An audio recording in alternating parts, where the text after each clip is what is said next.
Hi, I'm Kat Cheney from Nationswell, and joining me is Sarah Leary, the co-founder of Nextdoor, which is a private social network for neighborhoods.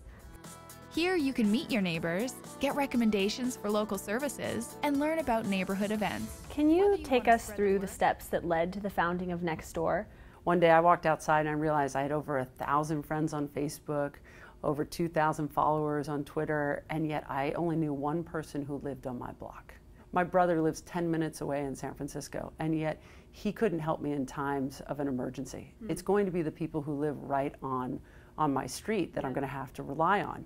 And so with that, we went out and we designed a very simple prototype for what we thought people wanted. And we talked about, is it about issues and civic engagement? And what we heard was, you know, I want to be able to find a babysitter for Friday night. I want to be able to find my lost pet. And I want to be able to come together and figure out how we can make our community safer. And that's when we knew we were onto something. Can you expand a little bit on your own experience as a member of a community? I'm assuming that has a lot to do with how you decided to co-found Nextdoor. I grew up in a small town north of Boston. We lived on a street where we all knew each other. There were the Romanos, the Rogers, the Infernas, and as a result, my parents felt very comfortable letting us go out and play because they knew that there was someone there to look out for us. There seems to be a loss of that.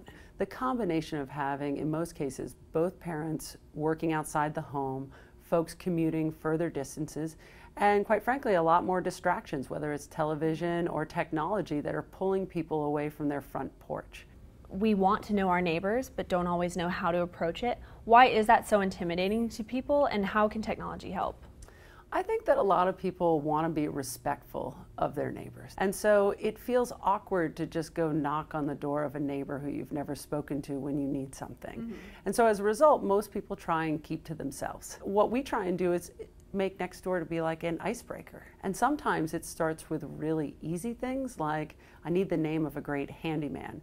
And sometimes it's more urgent things like, my daughter's gone missing, can someone help me try and find her?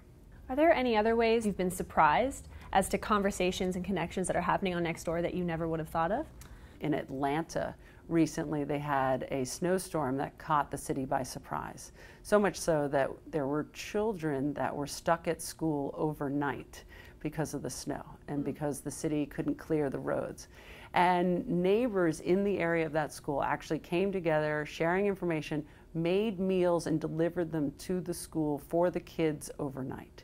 That is something that organically happened on Nextdoor because suddenly the neighbors had a way to communicate with each other and to understand that there was a need. 30,000 neighborhoods are now plugged into Nextdoor. What are some of the challenges you've had as you've grown? Well, one of the biggest challenges is that people don't know their neighbors.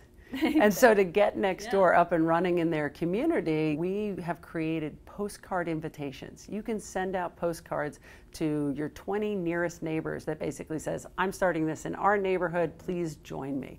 Can you talk about the importance of knowing your neighbors, not only for all of us as individuals, but for our country? Nextdoor is an enabling technology that allows the power of neighbors to change their community for the better. And what could be more democratic than that? Great. Well, thank you, Sarah, so much for joining us. Thanks for having me.